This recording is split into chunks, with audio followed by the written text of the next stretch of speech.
Thank you, Mr. Chairman and Madam Ranking Member. Secretary Noem, thanks for being here. Appreciate it.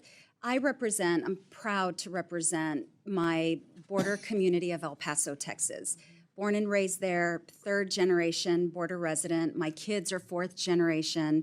I have a lot of questions, and I've structured them in a way that they should be simple yes or no. So I'm going to ask that you please respond as simply as possible so I can get through as many of my questions as possible.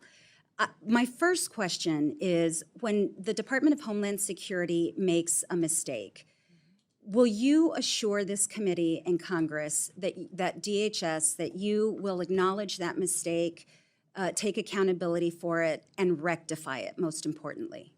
Yes. Thank you. And I'll follow back up with that question. I want to first, one of the first topics I want to talk about is what President Trump said recently: homegrowns are next. And I'd like to enter into the record an NPR story. Homegrowns are next. Trump hopes to deport and jail U.S. citizens abroad. I was happy to hear your acknowledgement that that is not legal, but I am curious about the reconciliation bill and the appropriations requests that you will make.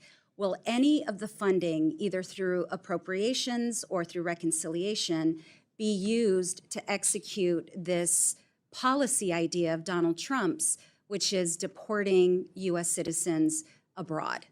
We have not deported any U.S. citizens, and so that false media narrative that you've heard out there just simply isn't true. Well, what I would say... So my question, yes or no, will the reconciliation or and the appropriations be used for that? The reconciliation dollars that we've asked for is $175 billion that will be focused and is reflected But in yes what or the no, president will it be released. used for those purposes which Donald Trump acknowledged? We're going to continue to use the authorities and follow the Constitution to implement policies. All right, that will reclaiming make my sure. time. I'd like to now focus on U.S. citizens who were deported. In fact, 3 children so far, likely more children. One of those children with cancer who was deported without the medication necessary to address that child's cancer. Again, a U.S. citizen. The lawyers have said that they were not given, the family was not given an opportunity to make plans for the kids. And so they were deported, essentially, again, U.S. citizens. I have a question about the forms that ICE is supposed to utilize when engaging with parents who have children, the parents who are being deported, and the U.S. citizen children. One of those forms is ICE Form 71-078, or the Caregiver Designation at Arrest form. Were any of the individuals who were deported, who had U.S. citizen children deported with them, were they given an opportunity to sign that form? When these, the specific cases that you're referencing with these children, it was the parents' choice to take their children with them. Did ICE Which it is the follow policy through of the on the Trump policy? administration to keep families together. Ma'am, reclaiming my time. I told you at the top of this, ma'am, reclaiming my time. I said the questions are really simple, yes or no.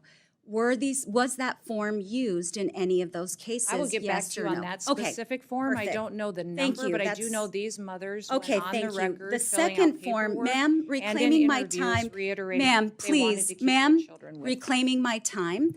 I'd like you to avoid the filibuster so I can get to all my questions, please. Answering your questions. So the second ICE form that I'd like to ask you about is ICE Form 71-76.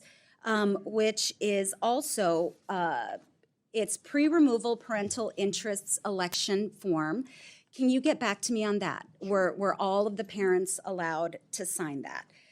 Are the parents allowed to speak to lawyers before they're deported, or to speak to their U.S. citizen spouses before they're deported? They are given the opportunity. Okay, so you can guarantee that every one of those parents. We followed all the normal policies and procedures. So they were allowed to talk to a lawyer. That's a yes. As it is authorized. Is that a yes? That's a yes. Everything was handled appropriately and correctly. But did they all get to talk to a lawyer? Okay, reclaiming my time. Under the policy. Mr. Chairman, unfortunately, I'm out of time. I have a number of other questions we'll get to in the next round. Thank you.